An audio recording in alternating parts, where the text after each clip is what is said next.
Serial मन सुंदर में जहां नाहर रूही को ढूंढने के लिए घर से निकल जाता है, वहीं वह फोन में फोटो दिखाकर हर किसी से रूही के बारे में पूछता है, लेकिन कोई रूही के बारे में नहीं बताता। वहीं रूही को नाहर देख लेता है बाजार में, लेकिन रूही नाहर से बचती हुई एक ऑटो करती है और ऑटो में चढ़कर चली जाती है। वहीं नाहर सोचता है कि रूही मुझसे भाग क्यों रही है, लेकिन तभी वह जूही को फोन करता है और कहता है कि जूही, तुम्हें मुझे एक मदद करनी होगी। तुम्हें यह बताना होगा कि तुम्हारी बहन कहाँ जा सकती है। वहीं जूही भी अब नाहर के साथ मिल चुकी है रूही को ढूंढने के लिए, और दोनों रूही को ढूंढने के लिए जाते हैं।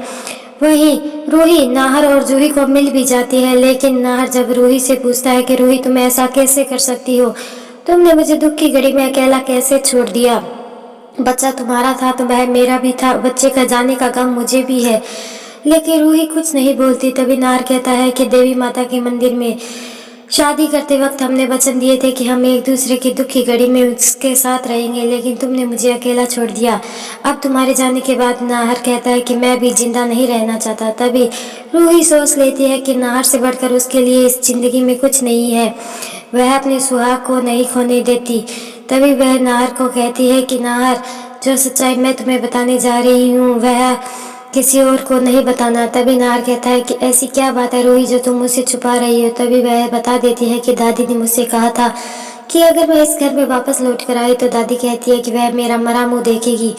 नाहर यह सच्चाई सुनकर बहुत ज़्यादा परेशान हो जाता है और दादी पर गुस्सा करने लगता है। तभी रूही कहती है कि नाहर जी, आप ऐसा कुछ मत कीजिएगा जो दादी को बुरा लगे। तभी नाहर कहता है कि नहीं रूही, तुमने दादी के अत्याचार बहुत ज़्यादा सहन कर लिए, अब चले घर, अब दादी से बात करेंगे। तभी रूही और नाहर दोनों घर पर आ जाते हैं। रूही को नाहर के साथ देखकर दादी के तो होश उड़ जाते हैं, क्योंकि दादी को तो ऐसा लगा था कि रूही कभी अब घर लौटकर वापस नहीं आएगी।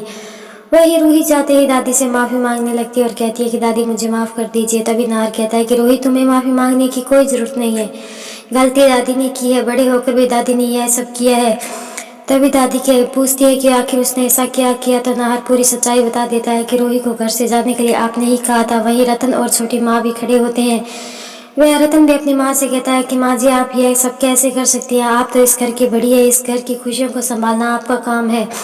वहीं दादी नाहर से माफ़ी मांगते हुए नजर आएगी और कहती है कि नाहर मुझे माफ़ कर दो। तभी नाहर कहता है कि नहीं दादी, अगर रूही इस घर में नहीं रहेगी तो मैं भी नहीं रहूँगा। तभी वह रूही से कहता है कि रूही अपना सामान पैक करो, चलो इस घर से चलते हैं।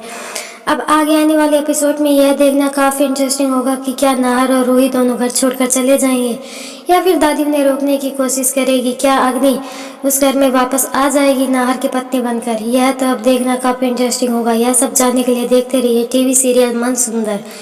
आज का एपिसोड आपको कैसा लगा? वीडियो पसंद आई तो वीडियो को लाइक और चैनल को सब्सक्राइब करना बिल्कुल ना भूलें।